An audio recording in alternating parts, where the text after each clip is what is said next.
अब दोस्तों मान के चलते हैं किसी भी बैंक में लोन अप्लाई करने के लिए आपके पास आईटीआर है, इनकम प्रूफ है, डॉक्यूमेंट है और आपका सिविल भी ठीक ठाक है, तो भाई उस केस के अंदर कोई भी बैंक आपको आसानी से लोन प्रोवाइड कर देगा। लेकिन इस वीडियो के अंदर मैं आपको बताने वाला हूं कि आप बैंक ऑफ बड़ौदा के अंदर कैसे लोन अप्लाई कर सकते हो। देखो भाई, मैं कस्टमर नहीं हूं, नहीं मेरा कोई सेविंग या फिर करंट अकाउंट है, नहीं मैं यहाँ पे कोई इनकम प्रूफ सबमिट करूंगा और मेरे को यहाँ पे मैक्सिमम से मैक्सिमम 1 से 1.5 लाख रुपए का लोन आसानी से देखने को मिल जाएगा। लेकिन दोस्तों आप एक बात सोच के देखो कि अगर आप इनकम प्रूफ ही नहीं दोगे तो बैंक ये कैसे डिसाइड कर पाएगी कि आपके पास कोई इनकम आ रहा है और आप उसको टाइम से इजीली पे कर सकते हो। तो भाई यहीं पे हमारा काम आता है सिविल स्कोर। मान के चलते भाई अगर आपका सिविल स्कोर ठीक ठाक भी है ना तो बैंक आपको आसानी से यहाँ पे लोन दे देती है। देखो आप सबसे पहले ना उस बैंक के अंदर लोन लेने की ट्राई करो जिसके अंदर आपका ऑलरेडी सेविंग या फिर करंट अकाउंट है। मैं आपको बैंक ऑफ बड़ौदा के थ्रू बता रहा हूं, लेकिन आप चाहो तो एक्सिस बैंक, एचडीएफसी बैंक या फिर आपका जिस भी बैंक के अंदर सेविंग करंट अकाउंट है उसके अंदर आप पहले ट्राई कर सकते हो। अगर वहां पे आपको लोन नहीं मिलता तब जाके आप यहाँ से लोन अप्लाई कर सकते हो। लेकिन भाई उससे पहले आप इस प्रोसेस को एक बार कंप्लीट देख लेना कि मेरे को किस तरह से लोन मिलता है और लोन लेने के लिए क्या क्या मेरे को कंडीशन फॉलो करनी पड़ेंगी। अब देखो दोस्तों, यहाँ से लोन लेने के लिए इन लोगों ने 2 कैटेगरी के अंदर डिवाइड कर रखा है। सबसे पहली वो कैटेगरी जिनका ऑलरेडी बैंक ऑफ बड़ौदा के अंदर सेविंग अकाउंट, करंट अकाउंट या फिर पहले से कोई लोन चल रहा हो, और दूसरी वो कैटेगरी जिनका कोई भी रिलेशन ही नहीं है। तो एक बार मैं आपको दोनों कैटेगरी डिस्कस कर देता हूं। यहाँ पे सबसे पहले देख सकते हो, अगर आप फर्स्ट कैटेगरी के अंदर आते हो यानी कि आपका ऑलरेडी अगर यहाँ पे सेविंग अकाउंट या फिर करंट अकाउंट है तो यहाँ पे आपको प्री अप्रूवल के बेसिस पे एक बेस्ट ऑफर देखने को मिल जाएंगे लोन के। लेकिन भाई अगर आप इनके कस्टमर नहीं हो तो यहाँ पे आपको अपने सिविल के बेसिस पे लोन का अप्रूवल देखने को मिलेगा। अभी चलो दोस्तों, एक बार मैं आपको जितनी भी कंडीशन है वो सारी क्लियर कर देता हूँ और इसी वीडियो के अंदर मैं आपको लोन अप्लाई करके भी दिखाने वाला हूँ। तो फिर चलो कार्यक्रम फटाफट स्टार्ट करते हैं। तो दोस्तों यहाँ पर आप देख सकते हो हम डायरेक्टली गूगल पे ही आ गए हैं लोन अप्लाई करने के लिए। अब हम यहाँ पे simply apply for instant personal loan पे क्लिक कर देते हैं। अब यहाँ पे आप देख सकते हो हम बैंक ऑफ बड़ौदा की ऑफिशियल वेबसाइट के ऊपर हैं और यहाँ पे आपको पर्सनल लोन का पूरा एकदम सेक्शन देखने को मिल जाएगा जहाँ पे आपको बहुत सारे पर्सनल लोन के ऑप्शन देखने को मिल जाएंगे। यहाँ पे जो आपको दिख रहा है बड़ौदा डिजिटल पर्सनल लोन, आपको यही वाला लोन अप्लाई करना है जो कि आपको मिनिमम 50,000 और मैक्सिमम आपको 10 लाख रुपए तक का मिल सकता है। मैं यहाँ पे सिंपली अप्लाई नाउ वाले बटन पे क्लिक कर देता हूँ। अब यहाँ पे आप देख सकते हो मैं इसको सिंपली अलाउ दिस टाइम पे क्लिक कर देता हूँ। अब इसके बाद अगर आप थोड़ा सा नीचे आओगे तो यहाँ पे आपको क्या क्या चाहिए डॉक्यूमेंट, पहले एक बार मैं आपको वो बता देता हूँ। यहाँ पे आपको वैलिड मोबाइल नंबर होना चाहिए, आपका आधार कार्ड आपके मोबाइल नंबर से कनेक्ट होना चाहिए, वैलिड आपके पास पैन कार्ड होना चाहिए, नेट बैंकिंग की क्रेडेंशियल होना चाहिए और digital banking statement for last 6 month, यानी कि आपके बैंक का स्टेटमेंट होना चाहिए लास्ट 6 महीने तक का। उसके बाद आपके पास एक वेब कैमरा होना चाहिए for clicking picture and performing video KYC, यानी कि भाई ऑब्वियस सी बात है आपके फोन के अंदर कैमरा हो गई। और ये जो दोनों कंडीशन है ये तब अप्लाई होती है जब यहाँ पे आप हायर थोड़े अमाउंट का लोन अप्लाई करते हो।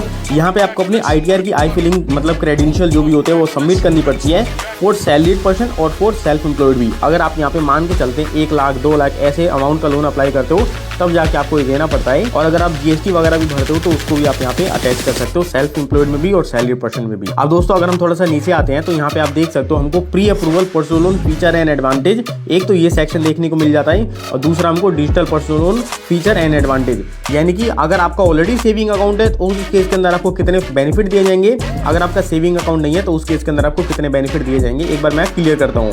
यहाँ पे आप देख सकते हो सबसे पहले हम प्री अप्रूवल वाले पे चलते हैं। यहाँ पे आपको मिनिमम लोन 50,000 1 रुपए से लेके और मैक्सिमम लोन आपको 5 लाख रुपए तक का दिया जाएगा। उसके बाद इंटरेस्ट रेट आपका 12.90% से स्टार्ट हो गया, ये आपका मैक्सिमम 16.40% तक जाएगा। उसके बाद लोन रिपेमेंट आप यहाँ पे मिनिमम 18 महीने और मैक्सिमम आप इसको 36 महीने तक करवा सकते हो। और यहाँ पे जो आपका एपीआर है यानी कि एनुअल परसेंटेज रेट, ये आपका 15.23% से लेके 19.95% तक जा सकता है। उसके बाद आप यहाँ पे प्रोसेसिंग फीस वगैरह देख सकते हो और यहाँ पे आप देखो यहाँ पे साफ साफ लिखा पड़ा है no requirement on income document, यानी कि बैंक स्टेटमेंट या फिर आईटीआर, यानी कि अगर आपका ऑलरेडी सेविंग अकाउंट या फिर करंट अकाउंट है तो भाई यहाँ पे आपको कोई भी इनकम प्रूफ सबमिट करने की जरूरत नहीं है। एक बार मैं आपको इसका एज भी बता देता हूँ। आपकी मिनिमम एज यहाँ पे 21 साल और मैक्सिमम एज आपकी यहाँ पे 57 साल होनी चाहिए। और यहाँ पे आप देख सकते हो इन्होंने साफ साफ लिख रखा है अगर आप प्री अप्रूवल लोन का ऑफर चेक करना चाहते हो तो भाई आपको ये टाइप करना है PAPL स्पेस लास्ट 4 डिजिट और फिर debit card and send SMS to, आपको इस पे SMS सेंड कर देना है। इससे आपको पता चल जाएगा कि आप यहाँ पे प्री अप्रूवल के लिए एलिजिबल हो या फिर नहीं हो। अब मैं यहाँ पे एक बार आपको साइड बाय साइड कंपेयर भी करके दिखा देता हूँ। यहाँ पे हमारा सेम अमाउंट है लेकिन यहाँ पे आप देख सकते हो आपको मैक्सिमम यहाँ पे 10 लाख रुपए का लोन दिया जा सकता है। उसके बाद हमको यहाँ पे इंटरेस्ट रेट भी 12.90% से लेके स्टार्ट होता है और मैक्सिमम ये आपका 16.40 जाता है और ये आपका 18.25 तक चला जाता है। उसके बाद लोन टेन्योर देख सकते हो, अगर आप कस्टमर नहीं हो तो आपको यहाँ पे कम टेन्योर देखने को मिलेगा और आपको मैक्सिमम टेन्योर भी इसी में देखने को मिलेगा। और यहाँ पे आप APR भी देख सकते हो, ये आपका 15.23 है, ये आपका 14.38 से स्टार्ट हो जाता है और मैक्सिमम आपका 23.39% तक चला जाता है। देखो यार, जो ये वाला लोन है ना, ये मतलब वर्सेटाइल लोन है। बहुत सारे लोग ऐसे भी होंगे जिनका सिविल ठीक होगा, किसी का सिविल खराब होगा, तो उस केस के अंदर इन्होंने इतना मतलब डिफरेंस रखा है। लेकिन ये इनके जो अपने कस्टमर है उनके लिए थोड़े मतलब चीजें फिक्स है। और अगर एज रिक्वायरमेंट की भी बात करें तो मिनिमम एज आपके यहाँ पे 21 साल होनी चाहिए और सैलरीड पर्सन के केस में आपकी मैक्सिमम 58 साल जा सकती है और बिजनेस या फिर सेल्फ एम्प्लॉयड के केस में आपकी मैक्सिमम 65 साल तक जा सकती है। तो भाई देखो, जो भी कंडीशन थी मैंने आपको बता दिया। अब यहाँ पे अगर आप थोड़ा सा नीचे आते हो तो जो भी उन्होंने एग्जाम्पल दे रखी है कि आपको कितना लोन लेते हो तो कितना आपको चार्जेस वगैरह देना पड़ेगा, और यहाँ पे आप देख सकते हो। अब हम यहाँ पे फाइनली प्रोसीड वाले बटन पे क्लिक कर देते हैं। अब दोस्तों, लोन को अप्लाई करने के लिए आपको सबसे पहले अपना यहाँ पे फोन नंबर डालना पड़ेगा। जिस भी मोबाइल नंबर से आप ये लोन अप्लाई करना चाहते हो, उसके बाद आपके नंबर पे OTP आएगा। सिंपली वो OTP यहाँ पे एंटर करके आपको सबमिट OTP पे क्लिक कर देना है। यहाँ पे आप देख सकते हो मैंने दोनों चीजों को सबमिट कर दिया। अब मैं यहाँ पे फाइनली इसको भी सबमिट कर देता हूँ। अब दोस्तों, यहाँ पर हमसे पूछा जा रहा है select account holder for bank of Baroda. तो यहाँ पे आप देख सकते हो, अगर आपका अकाउंट ऑलरेडी है तो आपको यहाँ पे येस करना है। अगर आपका अकाउंट नहीं है तो भाई आप यहाँ पे नो कर सकते हो। अगर मैं यहाँ पे नो करता हूँ तो मेरे को फिर यहाँ पे सिलेक्ट वैल्यू यानी कि मेरे को अपना आधार कार्ड सबमिट करना पड़ेगा और यहाँ पे मेरे को अपना आधार कार्ड का नंबर भी सबमिट कर देना है। उसके बाद आपको इनकी टर्म एंड कंडीशन को एक्सेप्ट करना है और फाइनली आपको सबमिट वाले बटन पे क्लिक कर देना है। लेकिन दोस्तों, वहीं पे अगर आप यहाँ पे येस सिलेक्ट करते हो तो यहाँ पे आपको सिलेक्ट वैल्यू के अंदर यहाँ पे आप देख सकते हो बहुत सारे आपको सोर्सेज मिल जाएंगे जिसके थ्रू आप लॉगिन कर सकते हो। या तो आधार कार्ड होगा, अकाउंट नंबर होगा, कस्टमर ID होगा, या फिर चाहो तो आप अपने पैन कार्ड के थ्रू भी यहाँ पे लॉगिन कर सकते हो। अब यहाँ पे आप देख सकते हो येस करने के बाद सिलेक्ट वैल्यू के अंदर मैंने अपना आधार कार्ड डाल दिया। उसके बाद मैंने अपना फाइनली आधार कार्ड का नंबर डाल दिया और यहाँ पे इन्होंने मेरी जो कस्टमर ID है उसको ऑलरेडी फैच कर ली। उसके बाद अब आपके रजिस्टर्ड मोबाइल नंबर पे OTP आएगा, वो OTP आपको यहाँ पे एंटर करना है और उसके बाद इनकी टर्म एंड कंडीशन को एक्सेप्ट करना है और फाइनली आपको इस पेज को भी प्रोसीड कर देना है। अब दोस्तों, यहाँ पर आप देख सकते हो मेरे को प्री अप्रूवल के बेसिस पे 1.5 लाख रुपए का लोन ऑफर किया जा रहा है। मैं मिनिमम 51,000 और मैक्सिमम मैं यहाँ से 1.5 लाख रुपए का ले सकता हूँ। और यहाँ पे आप मेरा टेन्योर वगैरह भी देख सकते हो, 18 महीने का मेरे को मैक्सिमम लोन दिया जा रहा है। अगर मैं आपको लोन के चार्जेस वगैरह बताऊँ तो यहाँ पे आप देख सकते हो इंटरेस्ट रेट मेरे को 13.9% का दिया जा रहा है।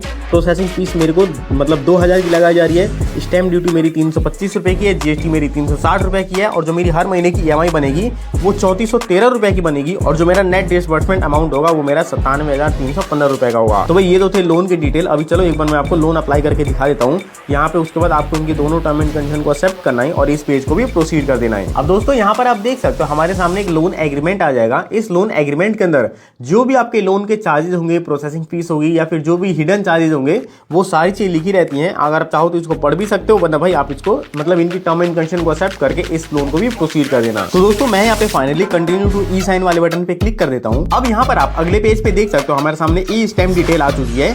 तो भाई इस पेज को भी मैं अब यहाँ पे नेक्स्ट पे क्लिक कर देता हूँ। यहाँ पर हमारे ई स्टैम्प के जितने भी डॉक्यूमेंट होंगे वो सारे आपको शो करे जाएंगे। तो आपको सिंपली यहाँ पे स्क्रॉल करके नीचे आ जाना है और यहाँ पे आप देख सकते हो आप कैसे KYC अपनी करवाना चाहते हो। या तो OTP के थ्रू करवा सकते हो या फिर मतलब बायोमेट्रिक करवा सकते हो या फिर आप ई टोकन बेस भी करवा सकते हो। तो भाई हम यहाँ पे OTP वाला सिलेक्ट करते हैं। अब मैं यहाँ पे फाइनली ई साइन वाले बटन पे क्लिक करता हूँ। अब यहाँ पे आप देख सकते हो आपको इनकी टर्म एंड कंडीशन को एक्सेप्ट करना पड़ेगा और OTP के थ्रू अगर आप करवाना चाहते हो तो यहाँ पे आपको अपना आधार कार्ड नंबर कंप्लीट डाल के सेंड OTP वाले बटन पे क्लिक कर देना है। अब दोस्तों, OTP वगैरह वेरीफाई करवाने के बाद यहाँ पे आप देख सकते हो हमारे सामने एक ई कॉन्ट्रैक्ट आ चुका है। आपको सिंपली इस ई कॉन्ट्रैक्ट को एक्सेप्ट करना है। कॉन्ट्रैक्ट एक्सेप्ट करके आपको इस पेज को भी सबमिट कर देना है। अब दोस्तों, यहाँ पे फाइनली देख सकते हो जो भी लोन की डिटेल है वो हमको यहाँ पे शो करी जा रही है। अब यहाँ पे हमको बोला जा रहा है इतना लोन अमाउंट आपके बैंक अकाउंट नंबर में डिस्पर्स कर दिए गए और यहाँ पे जो मेरा अकाउंट नंबर वगैरह है वो सारी चीज शो करी जा रही है। अब पैसा आपके बैंक में आने में मुश्किल से मुश्किल में बता रहा हूँ 2 से और 5 मिनट का टाइम लग सकता है, क्योंकि इसी के बीच में जो भी आपका पैसा है वो आपके बैंक अकाउंट के अंदर भेज दिया जाता है। अब देखो दोस्तों, यहाँ पे मेरे को कोई भी इनकम प्रूफ वगैरह सबमिट नहीं करना पड़ा और मेरे को यहाँ पे इतने अमाउंट का लोन देखने को मिल गया। देखो, एक चीज मैं आपको यहाँ पे क्लियर कर देता हूँ। आपके माइंड में सवाल आ रहा होगा कि भाई ना ही कोई मेरा कोई रिलेशन है, ना ही मेरा कोई पहले से सेविंग या फिर करंट अकाउंट है, तो मेरे को इतने ज्यादा का लोन कैसे मिल गया। तो भाई यहाँ पे आपको एक बात जानना पड़ेगा कि जो आपका सिविल स्कोर है ना, वो भी एक बहुत ज्यादा इंपॉर्टेंट रोल प्ले करता है आपके लोन को अप्रूव या फिर रिजेक्ट करवाने के अंदर। तो भाई जो भी मेरी क्रेडिट प्रोफाइल है वो बहुत तगड़ी बन रखी है और उसी के बेसिस पे मेरे को इतने अमाउंट का लोन दिया गया है। अगर आपकी क्रेडिट प्रोफाइल उतनी बढ़िया नहीं है तो भाई आप चाहो तो इनकम प्रूफ सबमिट करके भी अपना जो लोन है उसको अप्रूव करवा सकते हो। ज्यादा कुछ नहीं है, जो भी आपकी बैंक स्टेटमेंट होती है, जितना भी आपके पास पैसा डेबिट हो रहा है, क्रेडिट हो रहा है, सिंपली आपको सबमिट कर देना है और उसके बेसिस पे भी आपको कभी कभार लोन देखने को मिल जाता है। लेकिन भाई एक बार मैं आपको उससे पहले कैलकुलेशन बता देता हूँ कि मेरे को यहाँ पे कितना इंटरेस्ट वगैरह देना पड़ेगा, ताकि आपके माइंड में सारी चीजें क्लियर हो जाए। तो भाई यहाँ पे जो हमारी हर महीने की EMI बन रही थी वो हमारी 3413 रुपए बन रही थी, और हमने लोन अप्लाई किया था टोटल 3 साल के लिए। तो मैं इसको सिंपली 36 कर देता हूँ। अब अगर मैं इसको कैलकुलेट करता हूँ तो ये मेरा टोटल 1,22,868 रुपए आता है, और अगर इसमें से मैं माइनस कर दूं 97,315, तो यहाँ पे आप देख सकते हो मेरे को टोटल यहाँ पे 3 साल के अंदर जो मतलब एक्स्ट्रा पेमेंट करना है ना, वो 25,553 रुपए होने वाला है। देखो भाई एक चीज मैं आपको बता देता हूँ, ये 25,000 बेशक से आपको ज्यादा लग रहा हो, लेकिन आप ये भी तो देखो आपका टेन्योर भी 3 साल का है। अगर आप इसको 1 साल का करते हो तो यही लोन आपका बहुत ज्यादा सस्ता हो जाएगा। लेकिन भाई मान के चलते अगर आप यही लोन कहीं बाहर से अप्लाई करते हो तो भाई यहाँ पे आपको 25,000 तो छोड़ो 50,000 तक भी चार्जेस देने पड़ जाते हैं। बाकी दोस्तों मान के चलते अगर आपको यहाँ से भी लोन नहीं मिल पाता और जो आपका क्रेडिट प्रोफाइल है अगर वो थोड़ा सा लो है, तो भाई इस वाली वीडियो पे क्लिक करके देख सकते हो कैसे आप छोटी अमाउंट का लोन अप्लाई कर सकते हो। मैंने इसके अंदर भी आपको पूरा प्रोसेस बता रखा है और यहीं पे आपको सॉल्यूशन मिल जाएगा।